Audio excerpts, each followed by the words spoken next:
Comment créer une page Wikipédia?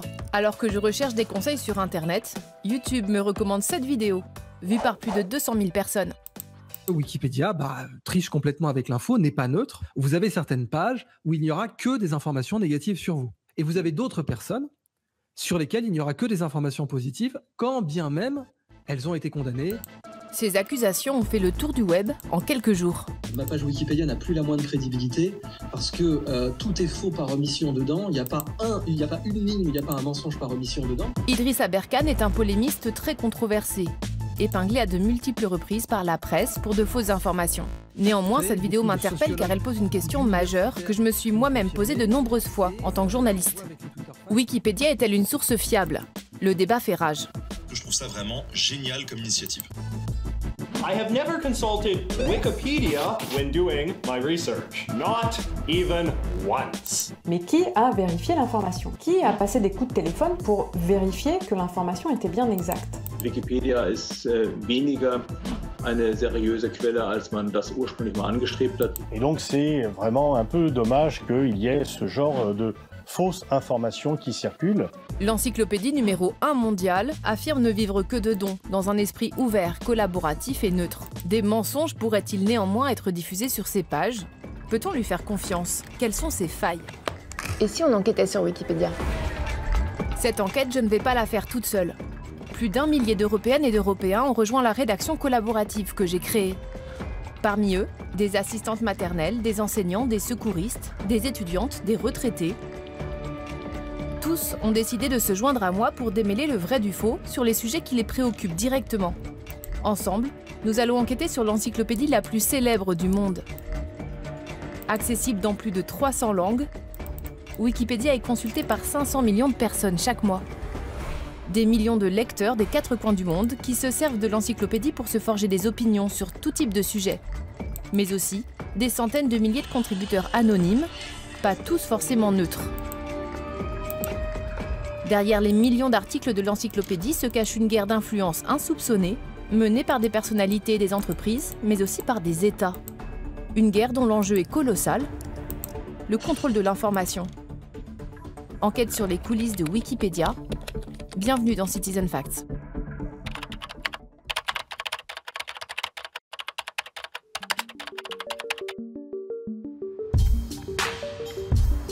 Pour comprendre comment fonctionne Wikipédia, plusieurs enquêteurs décident comme moi de devenir eux-mêmes contributeurs sur l'encyclopédie en ligne. Il suffit de se créer un compte en quelques clics. Mon pseudo, Odette la Vedette. Je suis accueillie par Martin. Bonjour, je suis Martin78 et je vous accueille en tant que Wikipédien bénévole. L'interface me propose de sélectionner mes centres d'intérêt avant de découvrir le b.a.-ba de Wikipédia, les 5 principes fondateurs de l'encyclopédie. Contribuer à Wikipédia, c'est rédiger des articles encyclopédiques contenant des informations vérifiables. Les articles de Wikipédia doivent être neutres. Cela veut dire qu'on ne doit pas promouvoir un point de vue particulier lorsque l'on écrit un article. Donner des informations vérifiables dans un ton neutre et encyclopédique. À en croire ce Wikipédien, cela serait à la portée de tous. Je suis assez sceptique. Vous avez maintenant les principales clés pour vous diriger dans Wikipédia. Pour nous guider dans nos tout premiers pas, je décide de faire appel à l'une des milliers de contributrices bénévoles de Wikipédia, Capucine. Bonsoir Capucine. Bonsoir. Bonsoir. Une bénévole aux responsabilités de cadre supérieur car elle est présidente de l'association Wikimedia France, dont le but est d'encourager le partage de connaissances via l'encyclopédie. Même quand on est président de Wikimedia, on est bénévole. Oui, toute notre gouvernance est assurée par des bénévoles. Moi, je suis la présidente de Wikimedia France, mais tu as aussi des Wikipedia en anglais forcément, en allemand, en picard, en basque, en espéranto, en volapük. Volapük, c'est une autre langue construite qui est encore moins connue que l'espéranto. Ah, c'est possible. D'accord. Povas a Lingvon, qui est... Ah, tu parles en plus. Je parle espéranto, pas volapük. Je parle les langues vraiment utiles, moi. Pour comprendre comment des citoyens sans aucune expertise peuvent contribuer à l'encyclopédie, Capucine décide de nous faire un exercice. Compléter une page Wikipédia en direct, sous sa supervision. Ça tombe bien, lors d'une précédente enquête, nous avons constaté qu'il manquait de nombreuses informations sur la page Wikipédia de Gregor Pupink, le directeur d'un lobby anti-IVG. Voici nos 2 informations. Il a été conseiller juridique de la fondatrice du site ivg.net, comme l'explique cet article du Monde, et il a rendu un avis en faveur de la législation polonaise sur l'IVG, ce qu'on voit dans ce document du tribunal constitutionnel polonais. Il y a quelqu'un parmi vous qui veut essayer d'enrichir la page Wikipédia de Grégoire Pupin, qui est comme ça, on fait l'exercice en direct. Altib. J'ai créé mon compte, mais j'ai pas pris le temps encore de bien lire toutes les règles et tout ce qui s'ensuit, donc je... Eh ben écoute, tu es au même niveau que moi, je vais te dire. Jeune informaticien à Limoges, Atilb vient juste de s'inscrire sur Wikipédia. Altib, baptême de wiki ce soir, magnifique. La première chose que Capucine nous conseille de faire, c'est de bien scruter la source de l'information que l'on veut insérer. Et cette information, on l'a trouvée dans Le Monde. Alors déjà, on va bien regarder qui a écrit l'article. Ouais, donc a priori, c'est des journalistes. Hein. Si c'est pas indiqué l'inverse sur Le Monde. Samuel Laurent, il est connu, enfin, il était sur la Désinfo pendant longtemps. Grand journaliste, très réputé. Oui, oui. Je me mets ici. Il nous faut ensuite réfléchir à la rédaction de notre information, en tentant d'adopter le fameux ton neutre et encyclopédique. Ça pose la question de la phrase qu'il faudrait mettre. Vous pouvez l'aider, hein? En 2016, il est l'un des 2 conseils juridiques de Marie-Philippe lors de son audition devant l'Assemblée nationale. Oui, sous l'œil de Capucine, Atilb insère dans l'encyclopédie notre information numéro 1 et la source avec l'article du Monde. Donc là, je clique sur publier. Yes. Allez, on se lance. Ça se trouve, on va se le faire enlever dans 30 secondes. Alors, Atilb, on t'a pas dit, mais ton ordinateur risque d'exploser à partir de maintenant. L'article passe sans problème. Comme quoi, c'est pas compliqué. Comme l'information émane d'une investigation menée par un journal jugé fiable, elle est admise sur Wikipédia. Nous tentons maintenant d'insérer notre deuxième source d'information. Un document émanant directement du tribunal constitutionnel polonais que Capucine regarde cette fois avec circonspection. On est sur des documents juridiques polonais qui n'ont pas été interprétés ni par un juriste, ni par un journaliste, ni par un historien, par exemple. Et qui plus est, on est dans le cadre totalement normal d'une activité de ce type. Hein. Toutes les organisations de lobbying vont donner des avis aux juridictions. Donc pour moi, ça n'a rien à faire sur la page. Mais dans ce cas, tu ne parles jamais des lobbies, parce que les lobbies font plein de choses qui sont dans le cadre de leur activité, mais qui sont pour autant intéressants à savoir, quoi.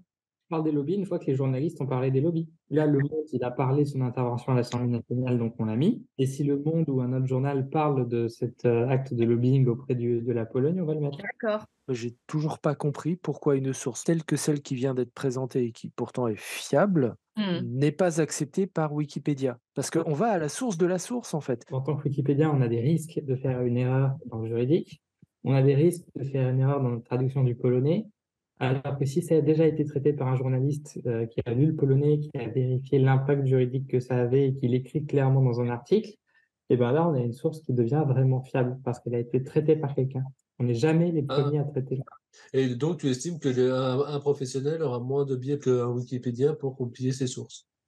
Normalement, les journalistes, en tant que professionnels de l'information, savent maîtriser les erreurs des sources primaires et les éviter. C'est évidemment pas parfait, mais ils ont quand même été formés en école supérieure de journalisme pendant un bout de temps et c'est leur métier, quoi. Les sources journalistiques sont centrales dans l'encyclopédie. De quoi, peut-être, énerver Idrissa Berkane. Wikipédia participe de campagnes de dénigrement. De nombreuses fausses informations et approximations de sa part ont été relevées dans la presse. Ce travail journalistique a ensuite servi de source aux contributeurs qui ont écrit sa page, comme on le voit tout en bas dans la section références. Comment perçoit-il la méthode Wikipédia? Je décide de lui proposer une interview. Idrissa Berkane ne fait pas que mettre en doute la fiabilité de Wikipédia. Au fil de la vidéo, ses attaques envers l'encyclopédie vont crescendo. Et elle peut aussi vous blanchir des gens, parfois même contre financement, parce que la fondation Wikimedia touche de l'argent, notamment aux États-Unis. Vous avez des entreprises qui peuvent faire nettoyer leurs pages. Est-ce vraiment la vérité? A-t-il de quoi le démontrer? Des membres de la rédaction nous proposent de fact-checker son discours grâce à un outil qu'ils utilisent régulièrement, Captain Fact. Sur ce site, une centaine d'internautes passent régulièrement au peigne fin des vidéos pour tenter d'évaluer la véracité des propos tenus. Le résultat de leur fact-checking est ensuite visible directement sur YouTube grâce à une petite extension téléchargeable. Depuis 100 ans, depuis la découverte du pétrole. C'est Daniel, notre passionné de plongée sous-marine, qui met en ligne la vidéo d'Idrissa Berkane. Comme lui, l'Outrepoutre et Guillaume se servent régulièrement de cette plateforme. Merci Daniel d'avoir mis la vidéo de Monsieur Aberkan. Voilà, comme ça me permet de découvrir aussi un peu l'outil. Ça permet de vérifier les assertions qui sont faites en excédant des citations et puis il faut trouver des sources qui réfutent ou qui approuvent cette citation. Plus d'une dizaine de citations d'Idriss Aberkan sont mises en ligne, dont celle-ci. Elle peut aussi vous blanchir des gens, parfois même contre financement, parce que la fondation Wikimedia touche de l'argent, notamment aux États-Unis. Vous avez des entreprises... Idriss Aberkan ne donne aucun élément démontrant que l'encyclopédie blanchit bien des pages contre financement. Alors, notre équipe se met en recherche de sources capables de soutenir ou d'infirmer ce propos. J'ai un lien, je vous le mets dans le... Hop, tac, sur la Wikimedia Foundation, avec les apports financiers. C'est-à-dire, non pas où va l'argent, mais d'où il vient. Ça peut déjà être une piste. Là, j'ai sur le site de Wikimedia, j'ai leur bilan financier, mais il y a le dernier qui est consultable, c'est celui de 2017-2018. Ouais, donc c'est un peu... Et ben moi, j'ai trouvé la Wikimedia Foundation qui dit, voilà, où va votre don? Comment nous utilisons vos dons? Ouais, mais alors je suis en train de voir ce que ça dit ou pas, et en fait, ça va être assez compliqué à mettre ça comme source, en fait, parce qu'il faudrait prendre le temps de tout lire et d'extraire ce qui est pertinent pour la citation. Nos enquêteurs ne trouvent aucune source démontrant que Wikipédia blanchit des pages contre financement. En revanche, au bout de quelques minutes, l'Outrepoutre tombe lui sur une information clé. La société Avisa Partners a été mandatée par plusieurs entreprises pour modifier leurs articles Wikipédia. Avisa Partners, un groupe français de communication spécialisé dans l'e-réputation. L'année dernière, les journalistes de Mediapart ont enquêté sur l'agence. Selon eux, Avisa Partners serait parvenu à manipuler l'encyclopédie pour le compte de grands groupes comme LVMH, EDF ou encore la Banque Postale. Mediapart évoque la stratégie d'Avisa Partners. Elle consisterait à utiliser des sites d'actualité comme celui-ci pour servir ensuite de source sur Wikipédia. L'article de Mediapart peut être inséré sur Captain Fact, car cette source confirme que des entreprises peuvent bien parvenir à faire modifier leur page, comme l'affirme Idriss Aberkan. En revanche, nos enquêteurs ne trouvent toujours aucune source confirmant le fait que Wikipédia blanchirait des pages contre financement. La pratique, c'est que c'est des entreprises de réputation qui vont faire ça, c'est pas Wikipédia. Suite au scandale, Wikimedia France a décidé d'apposer des bandeaux rouges vifs sur les pages de clients d'Avisa Partners. Cet article peut avoir été modifié, voire créé, en échange d'une rémunération ou d'avantages non déclarés. Elle a également banni l'agence de l'encyclopédie et bloqué tous les comptes qu'elle avait identifiés. En 20 minutes, nous avons fact-checké une assertion. Il en reste plusieurs dizaines. On se rend bien compte que ça va prendre des heures. Si ça vous va, on va essayer de faire le maximum de fact-check possible. Et puis après, fort de ça, nous allons poser nos questions à Idriss Aberkan. Ça vous va? Oui. Super. Bon courage alors pour la suite. Bonne journée à vous. Allez. Quelques jours après cet entretien, je reçois une réponse de la secrétaire du polémiste. Elle me fait savoir qu'il accepte notre demande d'interview. Le docteur Aberkan vous propose d'organiser un Zoom enregistré de part et d'autre cette semaine. Le scandale Avisa Partners me pose question. Il faut dire que les enjeux sont colossaux. La page Wikipédia est en général la première chose qui apparaît sur Internet quand on tape le nom d'une entreprise ou même d'une personnalité. Comment l'encyclopédie ouverte à tous peut-elle garantir la neutralité de millions de pages face à ces acteurs souvent puissants et influents? La tâche paraît impossible. Et pourtant, l'encyclopédie tente de relever ce défi avec le projet Antipub. Chaque contributeur Wikipédia est invité à dépuber des contenus comme un pro en devenant patrouilleur. 2 membres de cette curieuse armée ont accepté de nous montrer leur travail. Vous êtes sur quel rythme là de bénévolat par semaine, par jour, pour avoir une petite notion? Pour moi, beaucoup trop.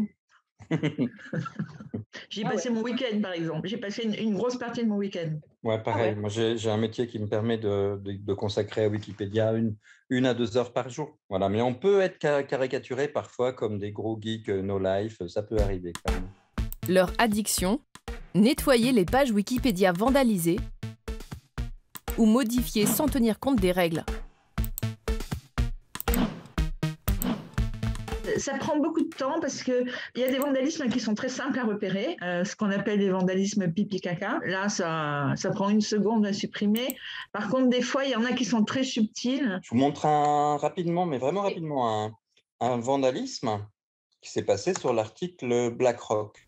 BlackRock, c'est un géant de la finance américain. On va se rendre compte que ça a été animé cet après-midi. En rouge, tout ce qui a été supprimé. En vert, tout ce qui a été rajouté. Alors, pardon, ouais, moins 64 879, ça veut dire qu'il a enlevé 64 879 signes? Ouais, il a tout enlevé, il a blanchi l'article d'un seul coup. Je vais aller voir la version de ce matin à 9h56. Il est courant qu'en France, ce genre de groupe soit diabolisé. En France, comme les gens n'ont pas d'argent, ils vont accuser toutes sortes de coupables. N'allez pas claquer tout votre argent dans les fringues le samedi si vous voulez en avoir. J'ai enlevé son délire. Et il l'a refait, il l'a remis. On est allé discuter avec lui. Mais là, directement, un unique avertissement, arrête de dégrader Wikipédia. Et assez vite, il a été bloqué pour 3 jours. Si l'internaute recommence, il sera définitivement banni de l'encyclopédie. Les vandales sont en général très rapidement neutralisés car un logiciel robot aide les wikipédiens à les repérer. En revanche, l'insertion de contenu promotionnel est, elle, un peu plus difficile à détecter. Alors dès qu'un wikipédien tombe sur une page au ton un peu trop vendeur, il la met dans cette gigantesque liste. Conservateur à rayonnement régional de Cergy-Pontoise, supporter du Raja Club Athlétique, le quotidien du médecin, des véhicules Renault. Concrètement, c'est des pages qui sont suspectées de faire de la pub. Oui. Ce jour-là, il y a plus de 3000 pages en attente de vérification pour les patrouilleurs. Ok, on va chercher la page de Village Nature Paris. Qu'est-ce donc? Mais c'est bien ça, c'est un village de vacances d'écotourisme du groupe Pierre et Vacances. Cool. On s'ennuie pas sur Wikipédia, ouais. Je vais le faire dérouler lentement et vous allez me dire ça va pas à mon avis, ça il faut l'enlever. Un jeu, super. Vous êtes prêts à patrouiller? Alors c'est parti. On va doucement, ouais. Là, pour l'instant, je patine, moi. Alors, vous voyez rien? Pourtant, ça me démange, là je vais modifier. Parce que... Et le 4 étoiles? Je sais pas si on peut vérifier si c'est bien 4 étoiles déjà. Est-ce qu'on a une source pour cette phrase-là? Laquelle? Le 12 octobre 2012 a été postée une vidéo de présentation du complexe. Non, il n'y a pas de source et... C'est anecdotique. On s'en fiche, c'est pas de caractère encyclopédique. Donc, hop, parti. Ah, toi, tu as ce pouvoir direct, tu viens d'effacer là. Oui, attention. 3 gammes seront proposées dans les hébergements. Le Cocon VIP, le Country Premium ou Clan Comfort. J'ai l'impression qu'on n'est pas dans de l'encyclopédique, mais que c'est le site de Village Nature Paris. Au revoir. Ah là là, mais tu vas lui briser le cœur. Les activités. Vous voulez pas aller dans le lagon géothermique toute l'année à 30 degrés? Ni ou dans le forum centre de séminaire? Zéro source. On vire tout. Au total, notre patrouilleur aura supprimé plus de 4 paragraphes jugés promotionnels, vantant les mérites du village d'écotourisme de Pierre et Vacances. Qui a bien pu écrire ces lignes? Et combien de temps sont-elles restées sur l'encyclopédie? La curiosité me démange. En allant dans l'onglet historique de la page, je m'aperçois que les passagers vantant les mérites des cottages premium et du lagon géothermique ont été ajoutés en novembre 2013. Quant à l'adresse IP du modificateur, elle est publique et mène tout droit à la société Disney. Que vient faire Mickey là-dedans? Eh bien, Village Nature Paris, situé à 2 pas de Disneyland, compte le groupe Disney parmi ses fondateurs. Malgré les efforts de nos patrouilleurs, Wikipédia a donc offert, malgré elle, de la publicité au groupe Disney et à Pierre et Vacances pendant près de 10 ans. Wikipédia n'est pas sans faille, mais les efforts des patrouilleurs ont permis de mettre au jour de nombreuses tentatives de manipulation de pages Wikipédia, des pages de personnalités de premier plan. Les Wikipédiens tiennent même une liste publique de noms de personnalités ou d'entreprises dont la page a été ripollinée, c'est-à-dire modifiée pour supprimer des informations dérangeantes. Celle de France Soir, un média repris depuis plusieurs années par Xavier Azalbert, dont plusieurs articles ont été épinglés pour avoir véhiculé de fausses informations. Le directeur de la publication a tenté d'enlever ce passage, mentionnant une grève des journalistes, inquiets de la tournure que prenait alors leur journal. Celle de Findus, qui depuis plusieurs années tente de faire oublier un scandale de lasagne au cheval, ou encore celle de Patrick Poivre d'Arvor, modifiée par un mystérieux anonyme situé dans les locaux de TF1 pour faire oublier une interview truquée par le journaliste, ainsi qu'une de ses condamnations pour recel d'abus de biens sociaux. Visiblement, la plupart des pages qui ont subi des nettoyages sont celles d'hommes et de femmes politiques. Alors qu'elle luttait contre la haine en ligne, l'ex-députée Laetitia Avia aurait demandé à ses équipes d'effacer le passage relatant le fait qu'elle avait mordu un chauffeur de taxi. Éric Zemmour, lui, avait une équipe d'internautes chargée de zémourifier l'encyclopédie, comme en témoigne cet ouvrage d'un journaliste infiltré lors de la dernière campagne présidentielle. La modification de pages Wikipédia à des fins politiques, le phénomène est tel qu'il y a quelques années, une idée a mûri dans la tête de Tom Scott, un wikipédien anglais connu pour ses vidéos éducatives. About 30 years ago, Swiss cheesemakers started to notice that the holes, the technical term is eyes, were getting smaller and less frequent, and scientists wanted to work out why. En 2014, amusé de voir à quel point les politiques essayaient de redorer leur blason sur l'encyclopédie, Tom Scott a décidé de rendre publiques toutes les modifications Wikipédia émanant des bureaux du Parlement anglais, et ce, à l'aide d'un petit robot informatique. L'idée est simple. Dès qu'un député ou ses conseillers tentent de modifier leur page depuis le Parlement, ce compte Twitter Parliament Edits le tweet. Aussitôt, des internautes du monde entier, en Australie, au Canada, en Afrique du Sud, en Suisse, aux Pays-Bas, en Israël, au Chili, en Italie, en Grèce, aux États-Unis, s'approprient la recette de Tom Scott. Ces petits robots Twitter permettent de révéler d'intéressantes tentatives de modification de l'encyclopédie aux quatre coins du monde.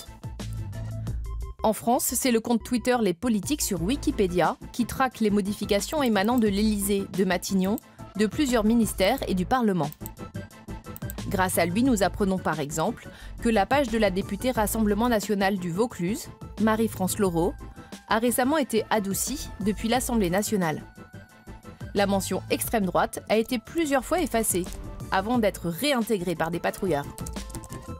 Le robot, ou bot, est géré par François Malocena, un conseiller parlementaire du groupe Parti socialiste à l'Assemblée, que je contacte immédiatement.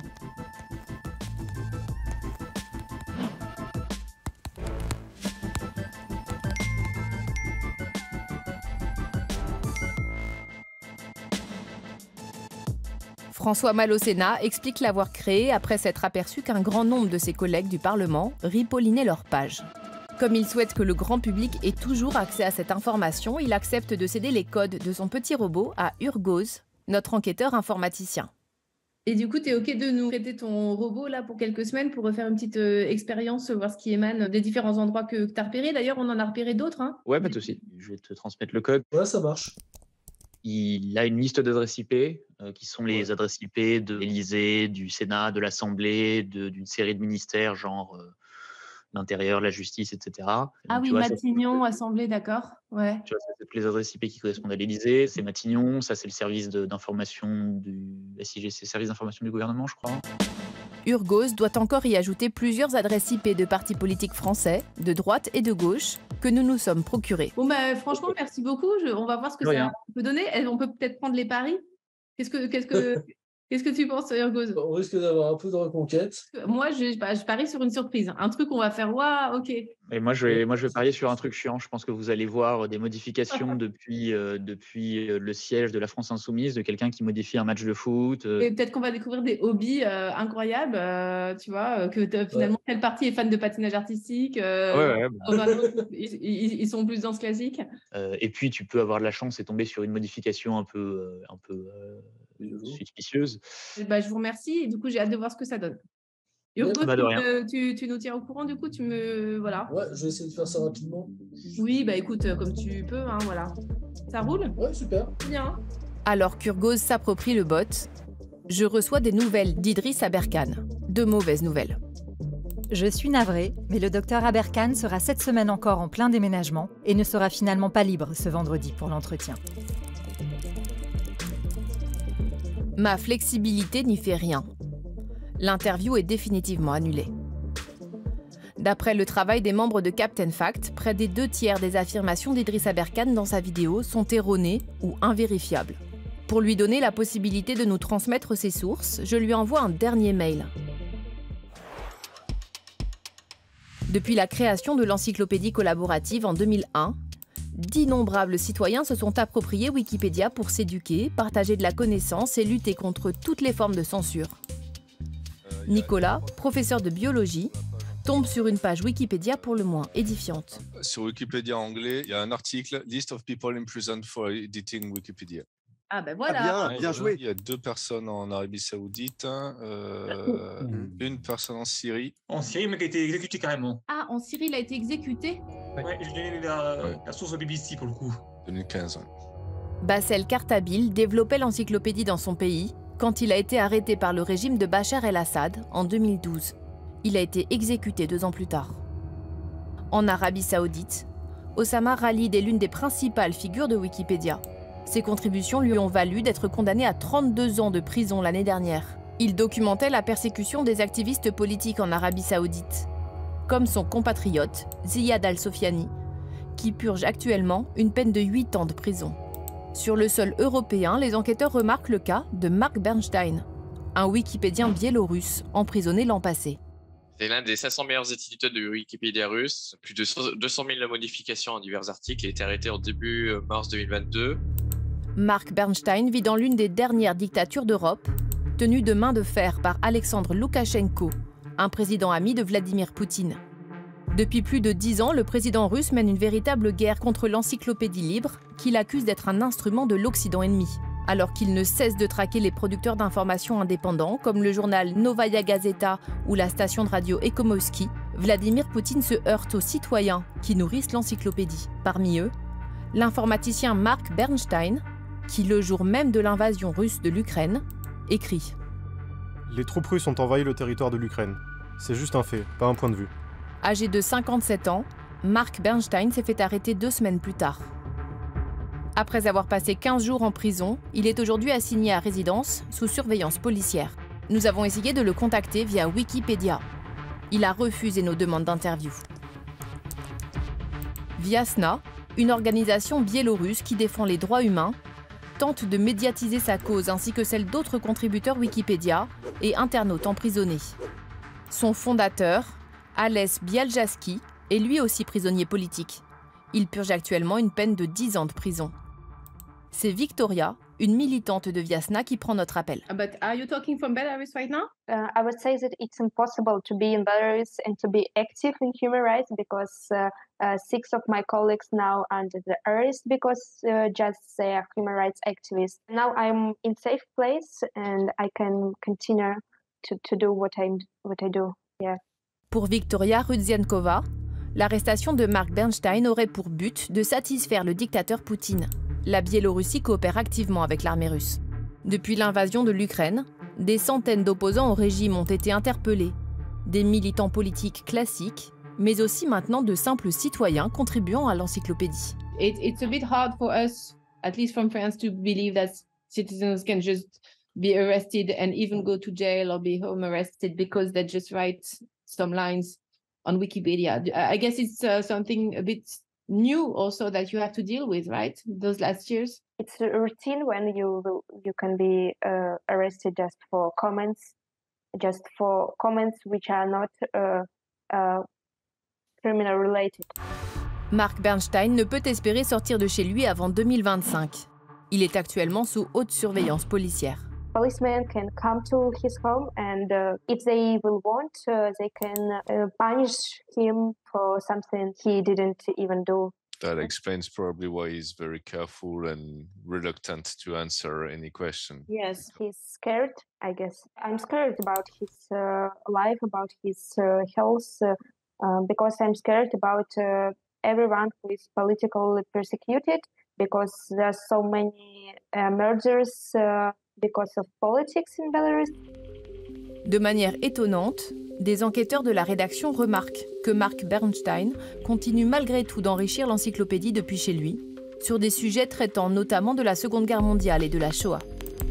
Wikipédia, une encyclopédie certes vulnérable aux attaques, mais également un outil de résistance à la censure. Son accès a fait l'objet de blocages dans une dizaine de pays. En Russie, depuis le début de la guerre en Ukraine, plusieurs tribunaux ont condamné la fondation qui héberge l'encyclopédie à des amendes de plus de 22 millions de roubles, soit 248 000 €, l'accusant de désinformation militaire. Wikimedia, qui a fait appel, refuse de payer. Salut! Salut. Bonjour. Alors écoutez, j'ai une mauvaise nouvelle, c'est que Idriss Aberkane n'accepte pas finalement d'interview. C'est pas son truc en fait de donner les sources uniquement quand ça va dans son sens, mais dès qu'il sent que les gens peuvent creuser, à mon avis. En tout cas, tout le fact-check a été fait sur Captain Fact. On va vous le repartager, je pense. Je trouve que c'est vraiment un outil hyper intéressant.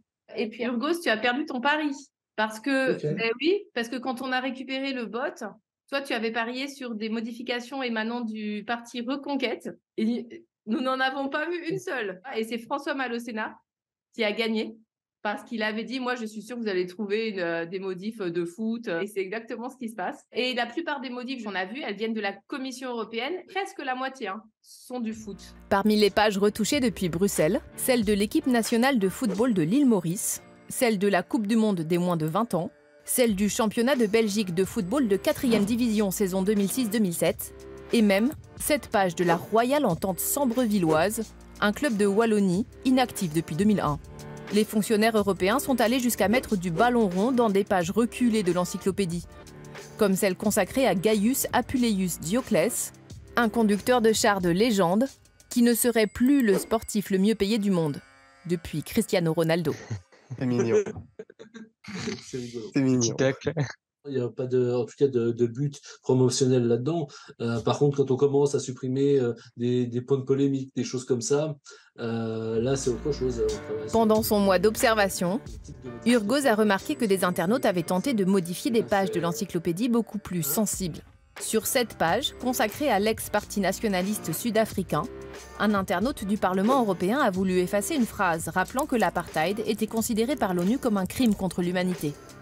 Plus près de nous, depuis l'Assemblée nationale, un internaute a enlevé toute la section qui évoquait des propos polémiques prononcés par la députée Claire Guichard sur les accompagnants d'enfants handicapés. Est-ce la députée elle-même qui l'a modifié ou ses équipes?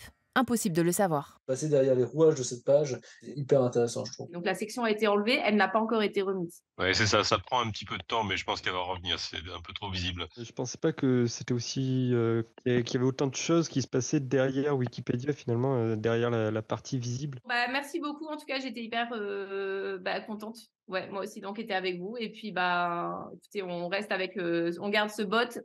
Et on garde tout ce qu'on a en tête. Et puis, si jamais vous voyez des nouvelles enquêtes émerger de Wikipédia, faites signe, quoi. Ça peut nous mettre sur d'autres pistes. Ça marche? Merci beaucoup. Bye. Merci à vous. Bye. Belle soirée. Bonne soirée. Bella ciao. C'était quoi ça, Bella ciao? Bella ciao, bella ciao, bella ciao. Je veux dire au revoir.